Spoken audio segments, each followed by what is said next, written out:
Hello, everybody. You are listening to the Natural Healing Show for UK Health Radio. I'm your host, Catherine Carrigan, medical intuitive healer and Amazon #1 best-selling author. We're going to be talking today about one of my favorite subjects, which is flower essences. And I use flower essences in my work as a medical intuitive healer virtually every day of my life. You can find out more about me and my work at catherinecarrigan.com and unlimitedenergynow.com. While you're there, sign up for my newsletter to find out even more about natural healing. Now, our guest today is someone who's literally made an impact on natural healing for people all over the world. Our guest today is Ian White, the founder of Australian Flower Essences. He is a fifth-generation master herbalist, and he began studying the medicinal powers of plants and flowers as a child with his grandmother. You can find out more about him and his profound work at australianflowers.com.au, and that's AUS, ausflowers.com.au.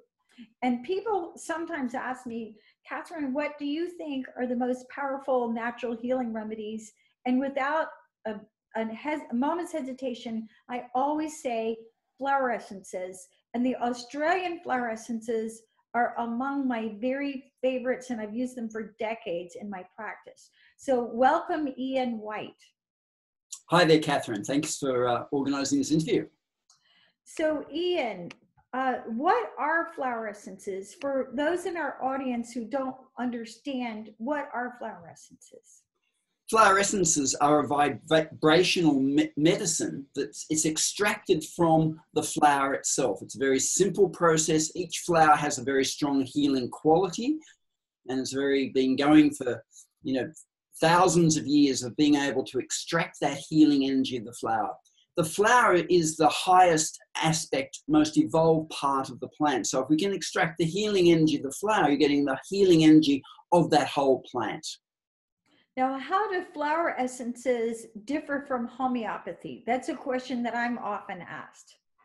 I think we can have an umbrella of called vibrational medicine. So you might have gem elixirs, flower essences, homeopathics, all under that one umbrella.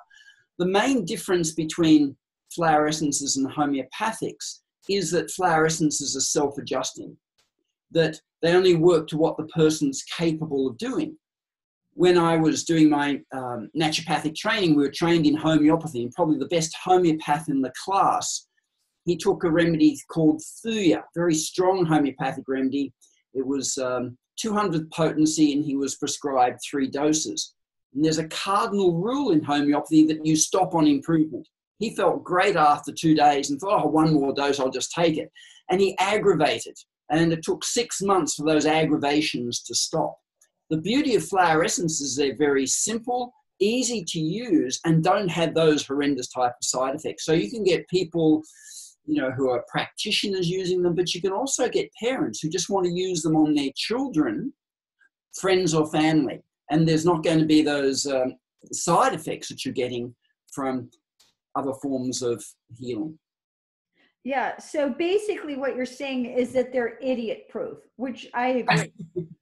Yeah, and that they work at a very deep level. Like, I think that they're far more specific in dealing with common day-to-day things. Like, you might have a child and, they're 7 years old, the birthday party, they don't get invited to the birthday party, and everyone else in the class does. So they're just feeling tremendous abandonment. They don't want to go back to that school anymore. What are you going to give them? A vitamin C tablet? You're going to give them an antidepressant? Of course not, they're not going to work, but you can give a remedy, a flower essence, working with rejection and abandonment, and they're very specific. And the other thing is, with difference between homeopathy and flower essences, is that homeopathics have a very long wavelength, which means that they can be antidoted by aromatic substances, garlic, coffee, perfume, whereas flower essences have a much shorter wavelength. So they're quite sturdy. Like, we have a skincare range which has got essential essences along with the bush essences in them. and they can work very well together, where you couldn't do that with homeopathics.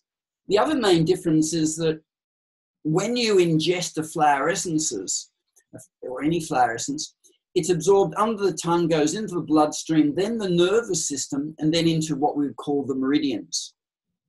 Our connective tissue, we have a lot of silica in our hair, our nails. Silica is an amplifier, so it beams out that vibrational frequency out to our subtle bodies and then makes its way back in. Now, we have 6 subtle bodies and, of course, our physical body. Flower essences, and the bush essences in particular, have the ability to go right out to the outer causal bodies, the very furthest out subtle body, where homeopathics generally don't work at that deep level. And, you know, like I've been using homeopathy for just on 40 years, and it's a wonderful modality, but certainly flower essences, you know, there's quite a big difference between the two. Now, how long have flower essences been used for? The earliest recorded uses go back to Egyptian times, written on papyrus, of collecting the dew of flowers to treat emotional problems. Now, the earliest European records go back to Hildegard von Bingen in the 12th century. And I'm sure some listeners would be familiar with her. She was recently classified by the Catholic Church as a saint, and she was regarded, even in her time, in the Catholic Church as a prophet. So she brought through a lot of information on healing, on education, on music. So she would have the nuns in the abbey lay out muslin sheets overnight to absorb the dew of the flowers. In the morning it would be collected, wrung out, and they'd be using that to treat specific emotional problems. And if someone was very physically ill, they would do hydrotherapy by wrapping the wet muslin sheet around that person. So, you know, that's going back, you know, 900 years ago, where a long history in the Aboriginal peoples of many countries, say in Australia, thousands of years of using them. In fact, when the first white settlers came here 230 years ago, they record that when the Aborigines were sick, they would float flowers in water and drink that water. And, you know, we have a history going from South America and Japan, throughout Asia, of people taking the flowers, collecting either the dew of the flowers or floating them in water and then taking that water. So it's a very ancient healing tradition. Now, I know that you come from a long line of natural healers. How did you become involved with flower essences? Yes, as you mentioned in your introduction, I'm a 5th generation Australian herbalist. And I had the good fortune of living next door to my grandmother when I was growing up, and our properties backed onto national parks. So in Australia, what we call the bush is just, would translate as wilderness area to other cultures. So as a young boy, I much preferred being out with my grandmother than going to school. So my father was a pharmacist, but also a herbalist, and he'd leave for work first. My mum was a bookkeeper, and I'd wait till, you know, getting ready for school, and I'd be doubled up with pain, supposedly, pleading with her that I wanted to go to school, even though I was in great agony. And she'd say, "Oh no, you're too sick, you better spend the day with your grandmother." So, you know, she would drop me off down to my grandmother's property. We could either climb down a cliff to get to her. There was a dirt road leading to her property. And then, you know, I would have a great time with her. We'd go bushwalking. She'd point out the plants. And she, along with my great-grandmother, were the first white people to look at medicinal properties in Australian plants. And then I'd help her make up the extracts and the tinctures. When my mum would come back from work, she would, you know, come down, you know, concerned about how I was, and ask my grandmother, "How did Ian go?" And so, "Oh, gradually he got better during the day." I think she was quite happy to have me, you know, helping her. Unfortunately, my grandmother, she was a very heavy smoker, and her body was riddled with cancer when I was born, but she kept it at bay with a number of herbs. She went traveling in Europe, lost her luggage. By the time my father was able to get the herbs she needed, the cancer had taken its toll. She was flown back to Australia in a coma and never came out of it. And the great tragedy is none of that information was written down. A bit like what happened to the Aborigines when the white settlers came. Smallpox, influenza wiped them out, and they were an oral tradition as well. So for the second time, that knowledge was lost. And, you know, I was doing a science degree at university. I got sick, very sick, traveling in India. And I started working with herbal medicine to rebuild my health, and Tai Chi yoga. And at the end of my degree, the things I was really interested in were the natural therapies. So I started studying naturopathy. I was in practice, and a dear friend of mine was diagnosed with cancer. Young man, charismatic, successful in all areas of his life, early 30s. So I ran a healing circle for my friend, for all our mutual friends, to direct a bit of energy to him the night before they were going to operate the next day. Unfortunately, they found out the cancer was throughout his whole body and there was nothing they could do to him. So I kept that healing circle every week in my house. And shortly after he died, about 6 months later, in the meditations in the healing circle, I started receiving information about plants. I was given pictures of plants, told where to go and make them up and what their healing qualities. Now, my practice was already well established, so I was able to make the remedies up in the morning. The patients I saw that afternoon or evening all needed that remedy. So for 2 years, I was just experimenting, seeing, could I verify all that intuitive information? I was sending the remedies off to doctors and naturopaths, acupuncturists, colleagues of mine, for them to test to see if we could, was this information I was getting accurate? Did they do that? So for 2 years, I was very busy testing out in the bush all the time. And then I was quite confident that they were working very powerfully. And I started opening them up. And that was about over 30 years ago now. Now, today we have 9 remedies from all around Australia. Now, as I said, I've used your Australian flower essences in my practice for decades. But one of the things that I appreciate, there's so many things I appreciate about you, Ian, but one of them is that you continue to develop flower essences, which I feel is very important because the vibration of the planet is speeding up and we need different remedies for what's happening right now. So can you share for our audience, I know you're developing some now, will you start with the white light essences and share with us about what are the white light essences and how you feel they serve humanity? Yeah, and I might even go back one step. I think when I started doing the Australian bush flower essences, the remedies coming through were dealing with very basic emotional states. There was the fear, there was the anger, there was the self-worth, grief. And then what I noticed over time, and we're going back well over 30 years now, is that as we went on, as there was a need in society, an essence would come down which would meet that need. So, we had remedies dealing with a lot of learning problems. We had a lot of issues with radiation, whether it was electromagnetic, nuclear, solar, whatever. But then there started to be coming through more spiritual remedies. Now that started with the bush essences, but then, as you said, it evolved into, I suppose we have 3 different spiritual ranges. And the white light, it's, I suppose, working at a very deep soul level. And they're remedies made from different parts of the world. They're elemental ones of earth, air, fire, water, Davic, angelic, and a higher self. So, they're helping you to align to the elements. We've all had a lot of experiences over many lifetimes of each element. We've died because of too much or not enough of a particular element. Maybe we drowned or we died of thirst, the issue with water. And of course, there's emotions with each of the elements as well. So for water, there's very deep grief and sadness, very deep buried emotions that we blocked off, which can be helped raised up. The fire is the passion, that sense of purpose of why we're here. The higher self, it's getting in touch, which was almost like a starting point with the higher self essence of bringing through our higher self, which is that spiritual essence of who we are each incarnation. And then what followed from that was a range called the light frequency essences. Again, they were made throughout the world. Went to Antarctica, I went to Greenland to prepare Antarctic and Antarctic essence.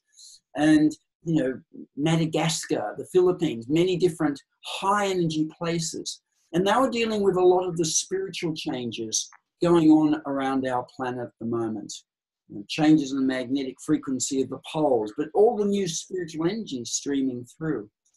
And it seems like each series was a progression. And the most recent ones, calling the divine presence essences. And these are really big energies. We're dealing with the first one that came through is what we call the ISIS essence, which is an unfortunate situation we have where ignorant journalists are calling Islamic State ISIS, which is a great insult to, because ISIS is the embodiment of the divine feminine, the great mother. So, and Isis is a spiritual being. She actually came through when the essence was being made. It was an, I've got a recording, there's high-pitched wailing coming through, and her message was, give me your pain, give me your suffering, and I'll give you love and courage. And it's working at our suffering that we've experienced as an adult, childhood wounding, past life wounding, because many of us have chosen as part of service to come down into periods of the planet where there was a lack of love and a lot of suffering. So we've chosen to come through, had that experience, so later we could help people who are also going through those things. But in that process, we end up taking on some wounding. You can imagine someone who's gone through a Holocaust, for example, a period where there's tremendous cruelty and lack of love. Now, as a light worker choosing to have an incarnation at that time, yet the suffering that they've experienced as a result of that is often carried through. There's also wounding, just even that process of incarnating from the spiritual realm through here into the physical. There's a lot of initiation periods. So we can get wounding in those. So Isis was, give me your pain and your suffering, I'll give you love. And it's like that divine mother just wrapping her arms around and taking our suffering and pain. Following that, there was what a remedy called the solar logos. The solar logos is it's the energy streaming out from the heart of the divine, that central sun, not our solar system sun, which is the impetus for spiritual growth throughout the whole cosmos, not just here on our planet. And so there's that evolution of going up. And what these rays, when they get to the Earth's atmosphere, they're so strong they have to be converted into white light, which we can absorb and assimilate. When the Soul Logos essence was being created, Melchizedek was present to help anchor the energy so Soul Logos energies could come through directly. And this essence is very powerful. If you can imagine like a chalice, a cup with sediment in there with liquid, and the solar rays coming through, it's just like bubble all that sediment up over the edges of that chalice. So it's bringing any spiritual blockages we have to the surface to be cleansed so that we can allow our spiritual essence, our higher self, to come more fully through. Our higher self has no fear. It's aware of what we've intended to do. It's like the spiritual essence of who we are, incarnation after incarnation. And following from that, the last one we created was called the Gaia essence. And again, it's a big energy. It's tapping into the inner core of Mother Earth. So what it does allows us to be more grounded, be more anchored, so that we can take in more of the Soul Logos energy. So I tend to see it as like this amazing garden that you've got access to, that, oh, I might be dealing with a lot of resentment and irritation. You can take, Black-Eyed Susan in the Bush Essence range. I'm dealing with a sense of what am I here to do? You can work with a white light essence. You might want to be in the right place at the right time, clearing yourself from mass consciousness and all those limiting beliefs that we get absorbed when we're born. So you can work with something from the light frequency. Or, working at these very deep spiritual levels. And there's so many people who, got a sense I'm here to do something. I'm not quite sure what it is. And these essences, these new ones, really giving a sense of working at a very deep level, not only on our own self, but also clearing ancestral lineage that we've taken on, that, we're here to do a lot of work this lifetime. So these are giving us the opportunity to come into our power, to be the strongest who we possibly can to achieve what we're here to do. I have to give a personal testimonial because I had the privilege of going to Antarctica several years ago. And of course, I took your Antarctica essence from the light frequency essences before, during, and after. It was a very, very profound experience. Now, basically, flower essences are vibrational remedies. So, what do you see the core vibrational illnesses, imbalances, diseases that we're dealing with in this time? Look, in my workshops, I focus in a level 2 workshop on the themes of anger and sadness. I think they're the two emotions people hold on to the most. And it's interesting if we look at, as a generalization with genders, that many men can access anger quite easily, but they have trouble getting through the anger to reach the sadness, which is often beyond it. Where a lot of women can often tap into the sadness first, and if they work through that, then they get to the anger. They have a little bit of trouble getting there. So they're two of the most common ones. The other thing I notice is there's a tremendous amount of anxiety, that everything is speeding up. People are feeling frazzled. There's a disconnection from spirit, from source. And at a very deep soul level, I think this manifests as anxiety and fearfulness. So if you talk to psychiatrists, they'll be prescribing antidepressants, but often it's the anxiety of what's bringing in the people to come and see them in the first place. So, and we're dealing with our own issues, bringing them up to clear, but also bringing through ancestral things. Like, I think people have really chosen, there's powerful energies coming down the earth to support us with our growth. I mean, Mother Earth Gaia is growing and evolving as well. And her message is, come along, you're my children. I want you to come and grow spiritually with me. And it's all these emotional imbalances where people are stuck and fearful and anxious, which is stopping them growing. And sometimes I have a sense that one of the great problems we're experiencing is people not knowing what they're here to do. There's a sense that there's something I'm supposed to be doing, I don't know what it is, and tremendous frustration. And I think we're not taught as young children and teenagers to go within, to listen to our own inner self through meditation, other practices, to get our own inner guidance and wisdom. And consequently, there's a sense of, I just don't know what I'm supposed to be doing. So all of these issues I mentioned create tremendous angst with individuals.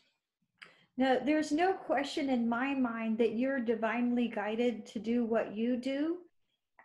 Can you describe for our audience, when you tune in and you choose to make an essence, what's your process for figuring out where do I go now, what flower, what plant, what place to make an essence?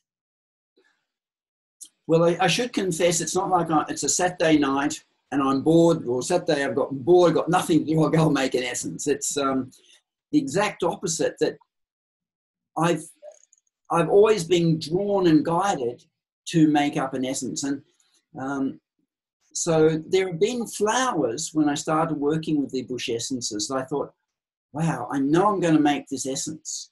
There was one flower, it's called the Sydney Rose. And as a young boy, I was maybe 4 years old. I was with my grandmother bushwalking. We came across a patch of it. And I remember my grandmother being so excited because she hadn't seen any growing for years. She thought it had been wiped out. It's very aromatic. It's part of the Boronia family, which they do make an essential oil of a brown Boronia.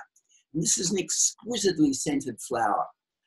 And, it used to be growing quite common around the Sydney, but all the settlers, when they came, they picked it all because it's so aromatic. And so later that day, because it was such a very wonderful flower I picked up from my grandmother, I went back, picked all I could find and gave it to my mother as a little present. Young boys like to please their mum when they're 4 years old. My grandmother happened to come down for dinner that night. And first thing as she walked in, she saw all the Sydney Rose in the vase and glared at me and then called out to my mother, where did these come from? And my mother didn't quite pick up the tone of her voice because she was busy cutting up, preparing the dinner. Oh, aren't they lovely? Ian got them for me. Glared back at me. Fortunately, it was not the last remaining bits of Sydney Rose. But then, fast forward 30 odd years or so when I'm working with the remedies, I thought, wow, obviously the Sydney Rose, I'm going to be making this essence. I waited 15 years before I got the message from the Sydney Rose it was time to make it. with the light frequency and white light, again, I've been guided when to go and where to go and make the remedies. The earth essence was made deep inside a very spiritual cave in the top of India near the Tibetan border. And this cave appears in the Indian scriptures, were closed for 3,000 years. And inside, there are natural stone formation of all the Hindu gods and deities. And I did go to this cave in the late 90s. And in that time in India, I got very ill and nearly died from food poisoning. And, when I got the message, I had to go back to that cave. I got this message, say, 4 years later, to make up the earth essence. My first comment was, I'm not going. And then I said to Spirit in the meditation, there's some really lovely caves 2 hours from Sydney. Maybe I can go to those caves and make it up. But they were very clear it had to be that cave. So, it's not like I can just create the essence in my own backyard. I have to physically go, as I said, to Greenland or Antarctica or to India, where I've been directed to make those essences. And and sometimes I think they deliberately pick the most challenging places. There was the air essence was made in the Austrian Alps, and I had to go crawling out on this knife-edge cliff to get to the spot where they told me to make it. So the other thing that happens when I'm making the essence, I have to make sure that there are no other people present with me, because their thought forms can affect the essence. Now, I suppose the only good thing with some of the places, there's no way anyone else would wander out and get in the road when I'm making one of those essences. But it's been very much guided and directed. And when I'm making the essence, it's that, with a flower essence, it's that communication with what we call the diva. It's like that guardian angel of that particular plant.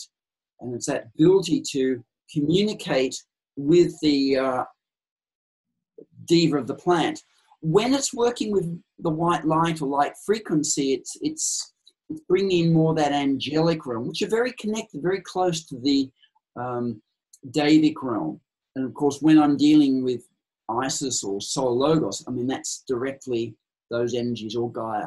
Making the Gaia essence, Gaia as a spiritual being came through with many other spiritual beings. So that's in, I suppose, direct contact. With the others, it's working with either the Davic or angelic realms and communicating with them to get that message. And I also, when I'm working with the flowers to get an understanding, I also use what we call the doctrine of signets, where the shape, the color of the flower are clues to the healing quality of them. And I've been using numerology for over just on 40 years now. And every patient I see, I do the numerology chart. So I incorporate numerology, how many petals they have, how many stamens. And that for me is another clue as to what that healing quality of the plant is. Now, I want to ask, if I may, a question about yourself, because you are a creative person, you're also a healer. What do you do to keep yourself in tune with the spiritual energies that are required to make the flower essences? I think for me, and what I teach, is that meditation is probably the most important thing that you can do to sort of stay grounded, listen to your own inner guidance, build up that communication when spirit is trying to contact you directly. So I think that they're very important. I think anything you can do to bring through your higher self to come more fully through, because that gives you your sense of purpose and direction. Your higher self doesn't have the fear, oh, I don't think I'm good enough to be able to do that. That's a bit scary, having to, travel here to make an essence or stand up in front of a bunch of people and talk. So, and I think meditation will allow that higher self to come through. On a probably more pragmatic level, I love the ocean. I can look out the window where we're talking now and I can see the surf at my local beach, Avalon there, and I body surf every day.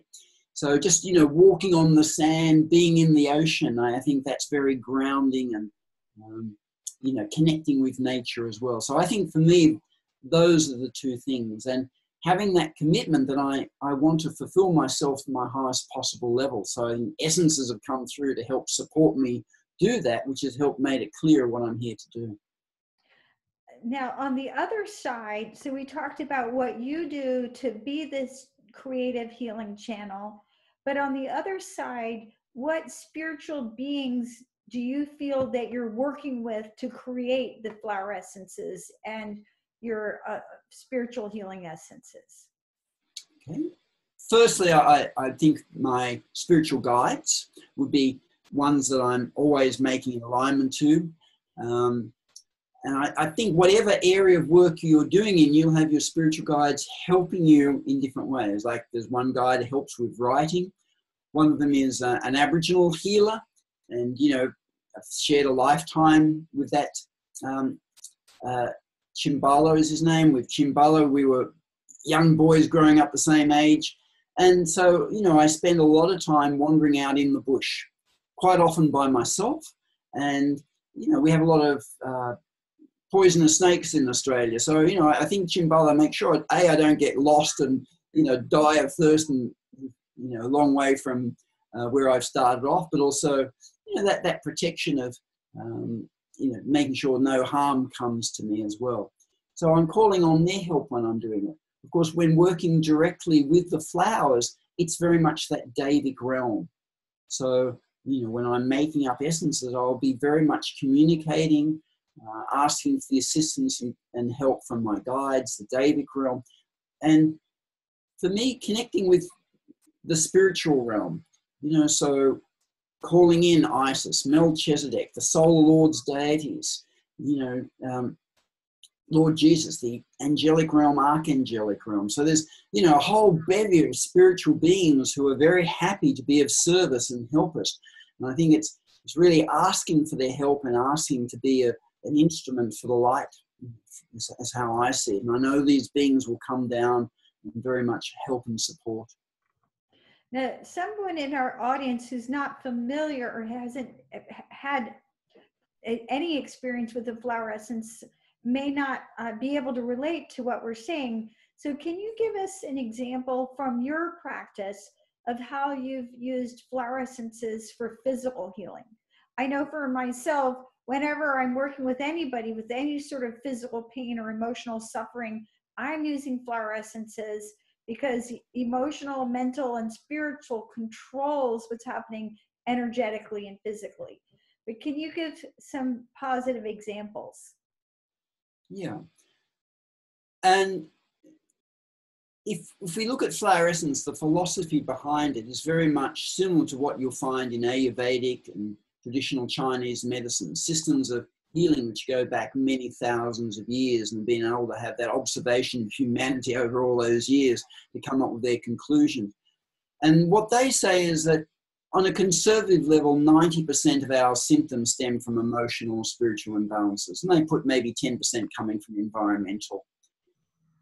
And not only that, but they're very specific with it. So, for example, they say that if you have a lot of anger, you affect liver, gallbladder. That if there's a lot of grief and sadness which is not resolved, it will lead to problems with the lungs. So on the latter, you know, we've been donating essences to orphanages in Brazil in particular for decades. And when we started this work, on average, the children in the orphanages were getting 6 to 7 cases of bronchitis each per year. Mm. And you think, well, why are they getting so much problems with bronchitis? Of course, we just said lungs represents grief and sadness. That's what correlates to those emotions. So here you have children whose parents are either dead, are unable to, or can't look after them. And, you know, some of the orphanages, there's a lot of children, there's not a lot of people working in there to spread the love. It gets put out very thinly. So after a year of having the children working with the bush essences in the orphanages, the number of cases of bronchitis had dropped to less than 1 case per child per year, which is fantastic because what it led to was a decrease in their antibiotic use and also the cost of the Brazilian government. And of course, the children were a lot happier reflecting this because they weren't getting as sick. Now, sometimes we were fortunate there'd be a flower essence practitioner or a psychologist who would go in and make up essences specifically for each child. You know, and I've gone to some of these creches and orphanages, and it's great, you know, like they in the roll call in the morning, the children come one at a time, they've each got their own bottle of essences, which they're very proud of. And, and I had the privilege of being able to give each child the essence in one of the orphanages. And they're like little birds opening up in the mouth and the drops coming in. So that's great if there's someone who can, has the time. They're all volunteers to help with the individual children. But in some of the orphanages, that wasn't the case. So what we've had to do was train some of the cooks in there. So when they're making the food, are putting the essences in there. And when they've, come at meals and they have their sugary cordials, the essences were put into the cordial. So dealing with more general things such as mother issues, father issues, abandonment, grief, etc. And again, we got fantastic results with that. So, that's just one example of, of how once we treat the underlying emotions, then many of the symptoms can start falling away. That's a very, very beautiful story of helping people who I'm sure that orphans don't even know what it is that they're taking. No, they're aware that there's a special drop. Sometimes it's explained to them, but certainly when they're just getting their food and drinks, they're not really aware of that. One of the nice things that's followed on from that is that there's one of the Bush Essence teachers. I've trained many teachers in many countries, including Brazil. And this teacher is up in the north of Brazil in the city of Natal.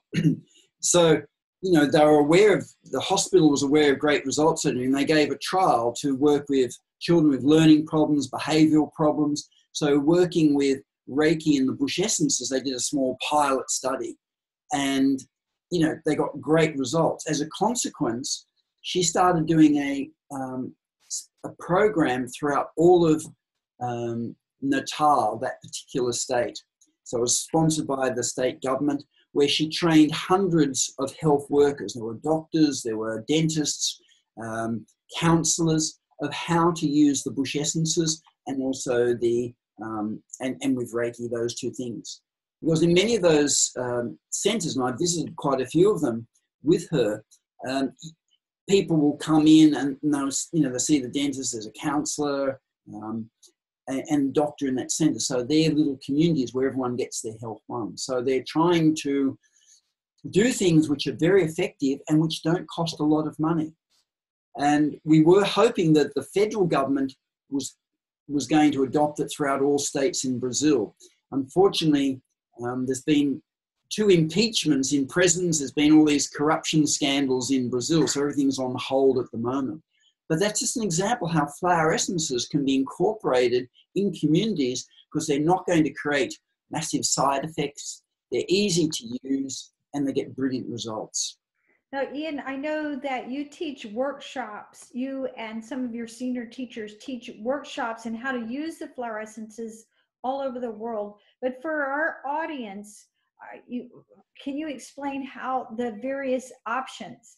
Because I know that we can take them directly. We can put them in our bath water. You can put them in your food. You can put them in your face creams. Can you explain how you recommend that people take a flower essence once they identify a remedy that they feel may be helpful for them? Sure. All those ones that you've mentioned, Catherine, are very good ways of taking it. I think probably the simplest way is that, they're a liquid form in the drops, and this is a coldness, one that I talked just before our interview to help, make sure the words come out in the right sequence. And so normally the easiest way is to get a Bush Essence liquid, and you take 7 drops of the Bush Essences in the morning when you wake up, and you take 7 drops in the evening when you're going to sleep. Very powerful times in the psyche. If you're dealing with a more of an emotional one, it might be, impatience, or it might be feeling a bit anxious, then we'd recommend taking the remedy for 2 weeks and then reassessing. If, on the other hand, you're dealing with something of a more physical nature, that would indicate that emotional state has been present for a lot longer. And that's why it's now manifested on that physical. So we would suggest, work for a month and then reassess. But of course, sometimes the results can be a lot quicker with that, for example. But I think that's probably the easiest and straightforward way. And we have people say, oh, but, there's a little bit of brandy as preserving, because you know, when you have the drops, it'll last for 3 years, and hopefully someone's going to take their bottle within 3 years that's made for them. But, you know, because of that brandy in there, we have a lot of Muslim clerics who've told their patients that they can put the drops in hot water, doesn't have to be boiling, and the alcohol will evaporate off. Or you can put the drops topically, say on your wrists, temples. You know, you mentioned putting in the bath. If you are taking your remedy morning and night, if you do have a bath, put the 7 drops in the bath. You'll feel like there's a cocoon of the remedy around you. Now, we've made the essences available in pharmacies, health food stores, but, you know, there's many practitioners who will make up a specific one for you as well. Or if you're going to be using them a lot, you can, you know, you can purchase them to concentrate, and then you can make up the remedies yourself for your friends and family. Yes, and I know that in my practice as a medical intuitive healer, I'm recommending specific remedies and determining how long somebody needs to take it. And sometimes you only need to take it once in order to make a shift, but at the same time, sometimes you need to take it for a period of time, because depending on how long that vibration has been in play. So Exactly. now let's go back to, well, again, I know that you're making these essences on an ongoing basis, these spiritual remedies, but let's go back to your basic line, the Australian flower essences. I'm going to mention some of mine. I'd love to hear some of your favorite ones. I love Fringed Violet, which is for psychic protection. I love Dagger Hagia, which is for deep held anger and resentment. I love Five Corners, which helps people reconnect with their beauty. I love She Oak, which helps to balance the feminine energies. What are some of your favorite essences? That's probably a hard question, but yeah, it's probably asking a parent, who's your favorite child? Yeah. So I think some of those ones you've mentioned, you know, Fringe Violet, for example, it's quite a small flower, and yet when you come across it, and it's in flower now in our summer, it's got this huge energy. It stops you in your tracks. In fact, any of the listeners would like to see a very funny video. If you go to our website, there's on the menu, there are videos, and I was filming the Fringe Violet, and my wife was holding our dog Pixie at the time, and she was barking while, you know, trying to film. So my wife let my dog go, and she came up to me, sat on my lap, and I'm talking about the Fringe Violet there, and then I'm pointing at it, and she ate it. And I'd never seen her eat a flower before. And then she looked very smug and came back. And it's, yeah, you can get to see the flower, but it was just quite a humorous thing of the way that she just ate the flower. So Fringe Violet, Waratah, which is our logo, its Latin name Tilapia means seen from afar. And it's like this beacon in the bush. It's this bright crimson red, and it's the shape of the heart, and it's very deep acting and powerful. And one called the Sturt Desert Tea, which is for deep sadness and grief. And the Aboriginal legends have it that because it grows on the salt plains in the centre of the country, that the salt plains were formed from all the human tears falling over the thousands of years onto the ground, and that's where the Sturt Desert Tea grows up. And when you look at the flower, it looks like an eye filled with tears about ready to flow. And these very stunning flowers. The Dagger Haker is also in flower now, and it's got this beautiful honey cinnamon scent. So when you walk through the bush at the moment in our summer in Southern Hemisphere, it's this beautiful scent wafting out. And it's got very sharp leaves. They're little like barbs, hence the name the Dagger Haker. So the trick is to try and get your nose in there without getting it speared and pierced. But again, that's the doctrine of signatures, all those little barbs, all those resentments that we're holding on to. So I think for me also the Five Corners, as you mentioned, you know, it's for self-esteem and self-worth. And in the level 1 workshop where we cover that flower, I ask people, can you put your hand up if you've ever suffered from lack of confidence or low self-esteem? You know, people are putting 2 arms up on their legs, and, you know, like, I think it's part of the human condition to feel good about who we are and for self-esteem. And interesting enough, it's not a very common plant. You know, and I think self-esteem is not overly common, and it's something that we can all do a little bit more of. And it has this beautiful pink color. Probably one other flower I'd like to mention is in terms of pink, is our pink flannel flower. Now it only flowers in a very isolated area on the whole planet. And when I first made it up, this area is about 2 hours inland from Sydney, it hadn't been seen flowering for 40 years. And so some botanists doubted it even exists because there was no good photographs of it. And it's got the most beautiful, intense pink in the center, has 11 petals, which is a spiritual number. And it's very much for the children incarnating in this millennium, keeping their hearts open, because that's how they're going to do a lot of their healing. But faced with, you know, the cruelty and the not so pleasant aspects of humanity, so many of them close these beautiful hearts down. So the pink flannel flowers, keeping the heart open in that first 5 years. And for, you know, if you're older than 5 years, you can certainly take it, because it's dealing with gratitude, and that along with love, the two most powerful emotions. So the pink flannel flower is a very special one as well. So Ian White, your essences that people can find out about at osflowers.com.au are such a gift to humanity. Any final thoughts for our audience? Look, I think, you know, we're here for a purpose, and the essences, the bush essences, are just tools to get in touch with who we are and why we're here, and give us the confidence and courage to go out in the world and express all our most positive aspects of ourselves and develop them. And, you know, I think my goal had always been, when I started this work, that every child gets brought up with access to the bush essences, so they can, you know, just have a much easier childhood and more joy and happiness. And, you know, think back, if you're listening to this, to your own childhood. And, you know, I'm assuming that most of us didn't have the benefit of having, you know, the bush essences when we were growing up. How much easier it would have been if we had have had access in dealing with those more challenging times. And yeah, so look, I've got videos, we do workshops, I've got 5 books on the bush essences. So if you are interested, there's a lot of material. I really invite you to explore. We have a newsletter, a digital newsletter, where we put videos on, interviews, articles from myself and other healers. So, you know, I do hope that something you've heard has inspired you. And if you want to follow through, there's a lot of material we have to help you. And I do workshops regularly in you know, the UK and in Ireland. So yeah, I hope I might get to meet you in one of those at some point.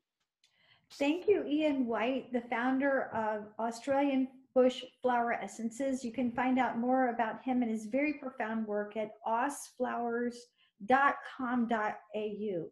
This is Catherine Carrigan, medical intuitive healer, Amazon #1 bestselling author. You've been listening to the Natural Healing Show for UK Health Radio.